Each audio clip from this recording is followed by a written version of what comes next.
জামাই বেটা মুরগির ঠ্যাং খায় না, তাই জামাই নিজেই ফ্রিজে মুরগির গোশত আর ঠ্যাং আলাদা করে রেখেছে।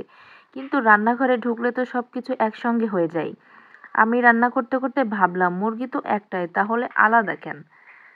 তো যেই ভাবা সেই কাজ, ভাবলাম জামাই তো বাসায় নেই আজকে, তো রান্নাটা এমনভাবে করব যেন জামাই বুঝতেও পারে না আমি রান্নাটা কিভাবে করেছি। তো চলুন আপনাদের সঙ্গে রান্নাটা শেয়ার করি। ভিডিওটি কে কোথা থেকে দেখছেন অবশ্যই জানাবেন। বাই দ্য ওয়ে, সবাইকে আসসালামু আলাইকুম। সবাই কেমন আছেন? যেহেতু মুরগির ঠ্যাং আর মুরগির গোশতটা একসঙ্গে রান্না করব, সেজন্য এর মধ্যে কিছুটা আলু দিব। বাচ্চারা আছে, তারা খাবে। আলুটা সুন্দরভাবে আমি ভেজে নিয়েছি। কড়াইতে লবণ হলুদ দিয়ে শুকনো মরিচের গুঁড়া দিয়ে আমি আলুটা সুন্দরভাবে ভেজে এই যে এইভাবে উঠিয়ে নিলাম। এইবার চলে যাব আমার মূল রান্নাতে।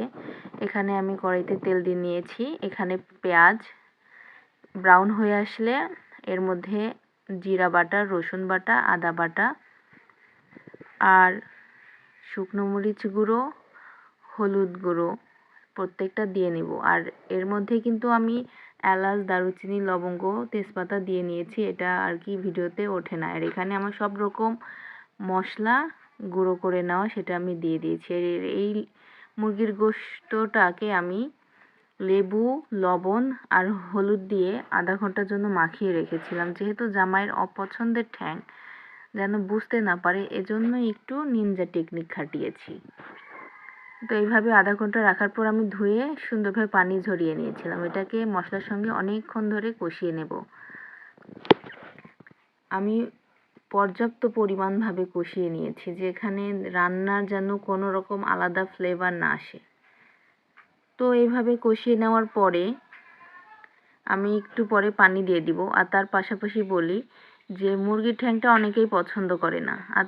আর মুরগির ঠ্যাংটা যেহেতু অনেকেই পছন্দ করে না, তা কিন্তু না করলে আমরা তো পছন্দ করি। এই মুরগির গোশতের সঙ্গে না দিয়ে আমরা আলাদা মুরগির ঠ্যাংটা কিন্তু রান্না করে খেলে এটা মজা লাগবে না, কি বলেন আপনারা? সেজন্য জামাই আসার আগ দিয়েই রান্নাটা করে মুরগির ঠ্যাংটাকে গায়েব করে দিলেই হয়ে যাবে। জামাই বেটাকে খেয়েও বুঝতে পারবে না যে আসলে সে কি খেলো। তো আমার অনেকক্ষণ ধরে কষিয়ে নেওয়া শেষ। এবার আমি এর মধ্যে পর্যাপ্ত পরিমাণ পানি দিয়ে দিয়েছি। পানিটা দিয়ে কিছু কাঁচামরিচ ফালি করে দিয়ে ঢাকনা দিয়ে ঢেকে রেখেছিলাম। এই তো আমার রান্নার ফাইনাল লুক। জিরা ভাজনা দিয়ে দিচ্ছি, দেখতেই পাচ্ছেন কেমন হয়েছে। আর জামাই তো আমার অফিস থেকে এসে খেয়ে তো বুঝতেও পারে নাই যে এর মধ্যে আমি মুরগির ঠ্যাং দিয়েছিলাম। জামাই তো খেয়ে প্রচুর প্রশংসা করেছে। হলো রান্নাঘরে আসল মজা, যা পছন্দ করে না সেটাও যদি একটু ভালোবাসা দিয়ে রান্না হয় তবে অজান্তেই খেয়ে নেয়। কেমন হয়েছে রান্নাটি অবশ্যই কমেন্টে জানাবেন।